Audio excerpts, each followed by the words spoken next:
পর্যন্ত এসছে এখানে প্রশাসন থেকে।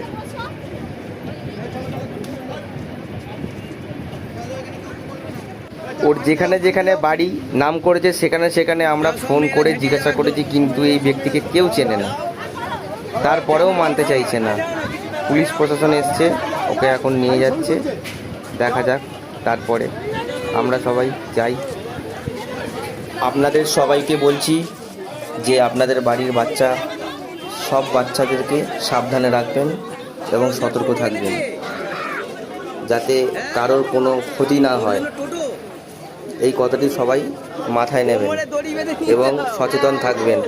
স্কুলে বাচ্চাদেরকে যে দিয়ে আসেন সঙ্গে যাবেন এবং দরকার পড়লে দাঁড়িয়ে থাকবেন, তারপরে বাচ্চাকে নিয়ে আসবেন সাথে করে। কোনো অপর লোকের ওপর ভরসা করবেন না এবং টোটোওয়ালাকেও বিশ্বাস করবেন না। এরকম অনেক ঘটনা ঘটছে আমাদের এখানে। আপনারা